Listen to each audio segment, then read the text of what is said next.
රටට වෛද්‍ය පීඨයේ 17 වන ශිෂ්‍ය කණ්ඩායම වශයෙන් අප අද දින සංවිධානය කරන ලැබූ සදා සාජ්‍ය කලාත්මක වැඩසටහන සඳහා අපගේ ගෞරවනීය ආරාධනය පිළිගෙන අද දින සැපැමිණි විශේෂඥ වෛද්‍ය අනුක ඉදිරිසිංහ වෛද්‍යතුමාට විශේෂඥ වෛද්‍ය දුලීප වීරසිරි වෛද්‍යතුමාට විශේෂඥ වෛද්‍ය රොෂාන් ලියනගේ වෛද්‍යතුමාට විශේෂඥ ශල්‍ය වෛද්‍ය ජයසුන්දර වෛද්‍යතුමාට ඒ වගේම වෛද්‍ය නිලධාරීන්ගේ සංගමේ ලේකම් වෛද්‍ය ප්‍රසන්න මහතාට එමෙන්ම ප්‍රධාන හිත නිලධාරී ජයසිංහ මහතාට බෙහෙවින් ස්තුතිවන්ත වෙනවා.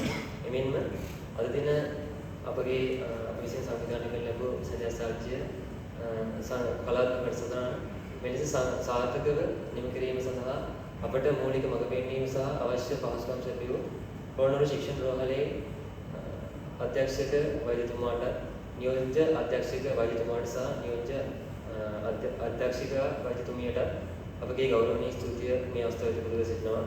එමෙන්ම මෙම අවස්ථාව සඳහා සහයෝගය දැක්වූ පොළොන්නරු ශික්ෂණ රෝහලේ සියලුම නිලධාරී මහත්ම මහත්මීන්ට අපගේ ගෞරවනීය ස්තුතිය පුද සිටිනවා. එමෙන්ම අද මෙලෙස සාර්ථක ලෙස මෙම වැඩසටහන නිමා කිරීම සඳහා අපට සෑම විටම සහාය වූ ඔය කනිෂ්ඨ කාර්ය මණ්ඩලයේ සියලුම මේ මහත්ම මහත්මීන්ට අපේ ගෞරවනීය ස්තුතිය මුද කර සිටිනවා. එමෙන්ම අද දින සියලුම අංගයන් සහ සංගීතමය නාට්‍යමය සහ නර්තන අංගයන් ඉදිරිපත් කර මගේ සහෝදර සහෝදරියන් ඔබ සැමට මගේ ගෞරවනීය ස්තුතිය මුද කර සිටිනවා. ඔබ සැමට සුබ රාත්‍රියක්.